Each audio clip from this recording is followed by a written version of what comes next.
थोड़ा आशीष ठाकुर जी बैठिए, वो दो लड़के, वो दोनों भाई जी एक बार नाम बता देना अपना। तुम में से सास कौन है और बहू कौन है? भाई साहब यहाँ गाना हो रहा हो, मातम हो रहा हो, वो अपने में मगन है। कह रहा तेरा पति ऐसा, मेरा पति ऐसा है। ये ऐसे लौंडे जिन्हें गुड़हल पसंद है, इनकी बातें ही नहीं खत्म हो रही हैं।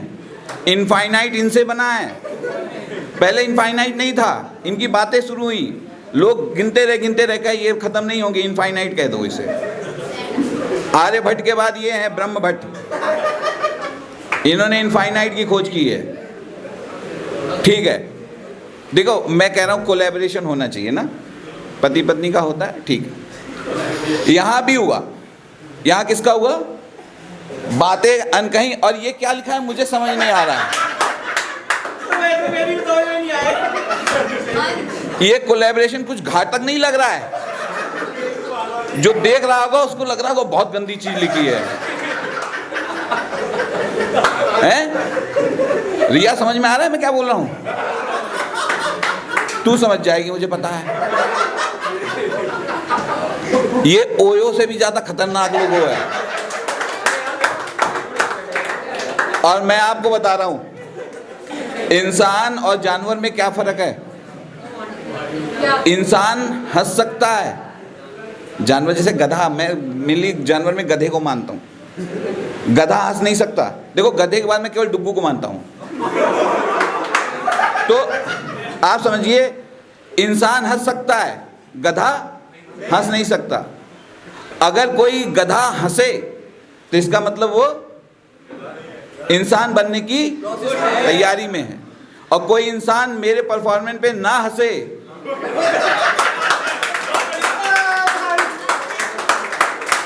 अब ये 500 रुपए की बात थी,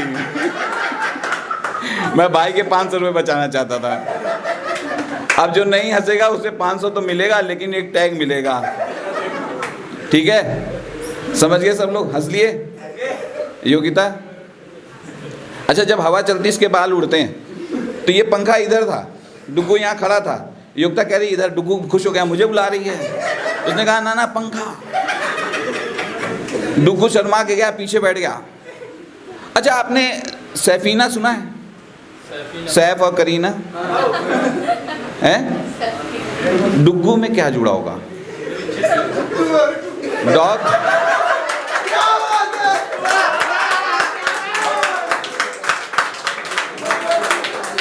अच्छा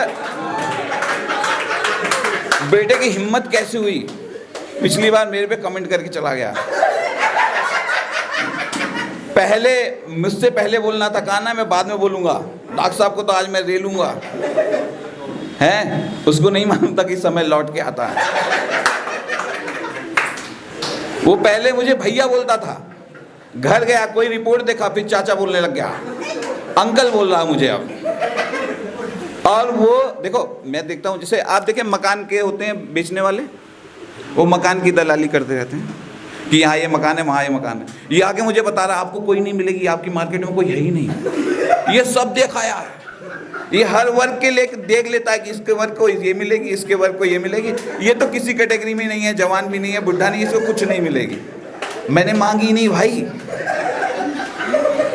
घर वालों ने सोचा घर में ऋतिक रोशन हुआ है, नाम डुग्गू रख दिया। उसे क्या पता था राजपाल का छोटा वर्जन आ गया।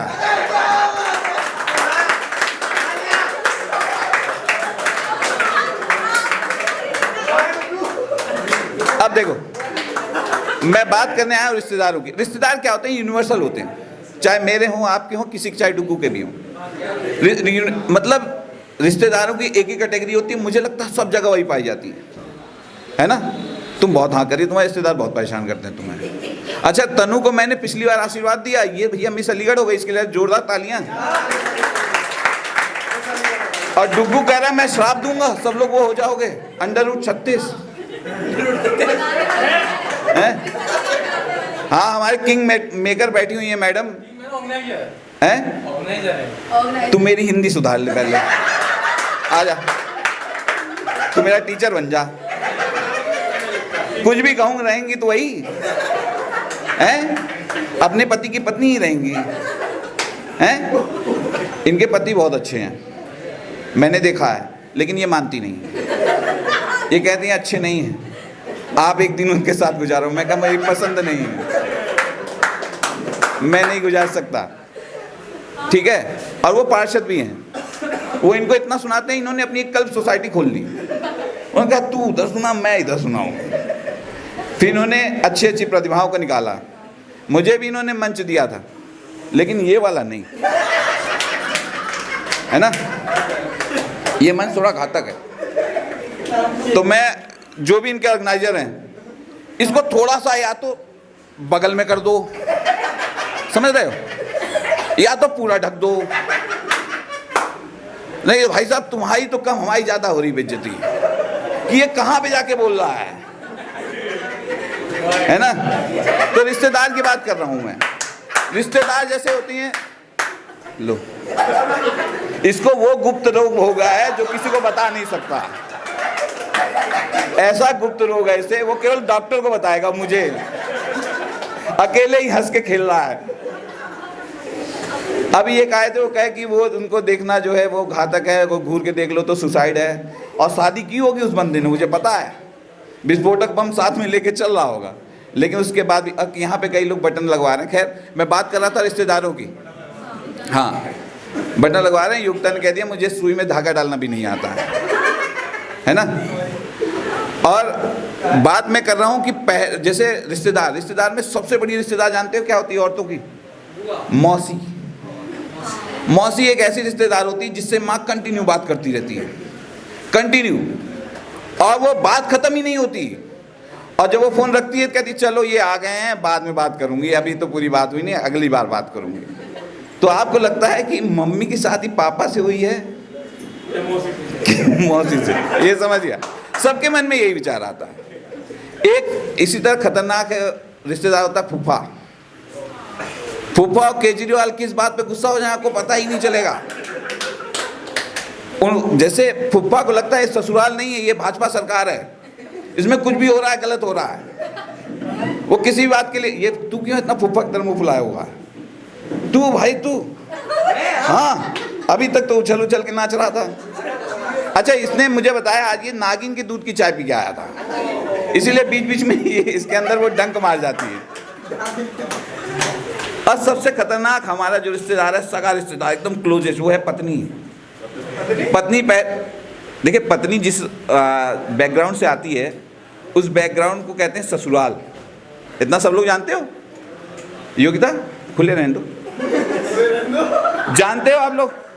बैकग्राउंड का नाम है ससुराल। ससुराल में हर चीज स से शुरू होती है, सास, ससुर, साली, सरहद, सर्वमंगल और लास्ट में सर्वनाश।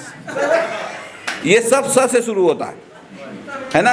और आप वहां से लाते हो क्या? पत्नी। वो भी इतने लोग मिल के लाते हो एक अकेली को, और उसकी हिम्मत है वो आपके घर में आती है। तो पहले पत्नी क्या होती थी? अबला होती थी, हाँ। और दहेज उनको, मतलब उनसे आप लेते थे तब वो आपके घर में आती थी।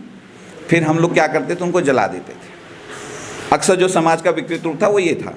अब क्या हो गया है?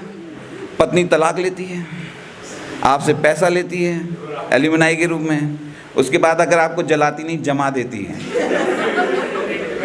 तो मैंने उसी में कहा था ये शादी नहीं आसान, बस इतना समझ लीजिए, 2 सीमेंट के कट्टे हैं, नीले ड्रम में जाना है।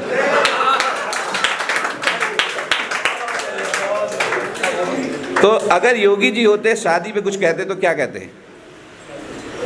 जय श्री राम भाइयों बहनों। रिया तुम क्या पी रिया है? मुझे लगता है कि यही एक ऐसी लड़की है जो कि नीले सूट में आई है। इसका मतलब है इसका भविष्य जो है वो नीलामय है। जिसकी भी शादी हो गई, मैं गारंटी के साथ कह सकता हूं अगले अखबार में या क्राइम पेट्रोल में इसका एपिसोड आएगा। और ये खुशी खुशी इस बात को ये उठ के जा रही हैं, लग रहा है इनके कोई बुलाने वाला आ गया है। जल्दी जाइए नहीं तो बिछुड़ जाएगा। और अगर मिल जाए तो यहाँ तालियां बज जाएं उनके लिए। तो मैं बस इतना कहना चाहता हूं, ये जो ऑर्गेनाइजर हैं अपना नाम बदल दें या तो कोलैबोरेशन कायदे का करें, बातें अनकहीं पहले लिख दें और उसको बाद में लिख दें। धन्यवाद।